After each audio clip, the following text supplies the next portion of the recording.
അത്താഴം കഴിച്ച് നിസ്കാരം ഓത്തൊക്കെ കഴിഞ്ഞ് ജസ്റ്റ് ഒന്ന് കിടന്നുറങ്ങിട്ടോ. എണീക്കുന്നത് തന്നെ 8 മണിക്കാണ്. എണീറ്റ് വേഗം ഒന്ന് ഫ്രഷ് ആയതിന് ശേഷം ഇതാ വീട്ടിലെ പണികൾ മൊത്തം തീർക്കുന്നുണ്ട്.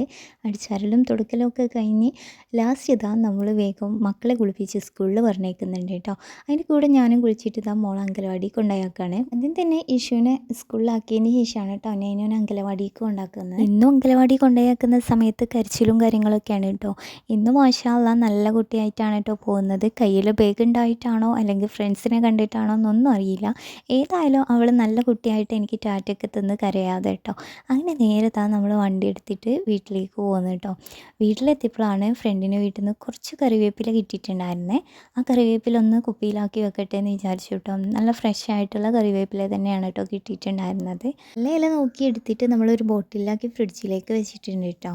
അത് കഴിഞ്ഞതിന് ശേഷം ലോവർ ബാങ്ക് കൊടുത്തിട്ടുണ്ടായിരുന്നു. അങ്ങനെ പിന്നെ വേഗം നിസ്കാരവും ഖുറാനത്തും കാര്യങ്ങളൊക്കെ കഴിഞ്ഞു കേട്ടോ. മക്കൾ സ്കൂൾ വിട്ട് വരുമ്പോഴേക്കും ബ്രദറിനെ വിളിച്ച് വരുത്തിയിട്ടുണ്ടായിരുന്നു കേട്ടോ. ഇന്ന് ഞാൻ എൻ്റെ വണ്ടികളെല്ലാം പോകണം ബ്രദറിനെ കൂട്ടിയിട്ടാണ് കേട്ടോ പോകുന്നത്. അതുകൊണ്ട് തന്നെ മക്കളേക്ക് കൂട്ടി വേഗം നമ്മൾ കിട്ടിയിട്ടുള്ളത് വലിയ അമ്മോൻ്റെ വീട്ടിലാണ് കേട്ടോ. ഇന്നാണ് അവിടെ നോമ്പ് തറ. അതുകൊണ്ട് തന്നെ നമ്മൾ കുറച്ച് ലേറ്റായിട്ടാണ് പോകുന്നത് എന്നെങ്കിലും അവിടെ എത്തിയപ്പോൾ അമ്മായികളും മേമാരും ഒക്കെ നല്ല തകൃതിയായിട്ട് കിച്ചണിൽ നല്ലപോലെ പണിയെടുത്തുകൊണ്ട് നിൽക്കുന്നുണ്ട് കേട്ടോ. എല്ലാവരെയും കണ്ട സ്ഥിതിക്ക് എല്ലാവരോടും ഒന്ന് സംസാരിച്ച് എല്ലാം ഒന്ന് അറേഞ്ച് ചെയ്തപ്പോഴേക്കും ബാങ്ക് വിളിച്ചിട്ടുണ്ടായിരുന്നു. അങ്ങനെ എല്ലാവരും ഒരുമിച്ചിരുന്നിട്ട് നോമ്പ് തുറന്നു കേട്ടോ.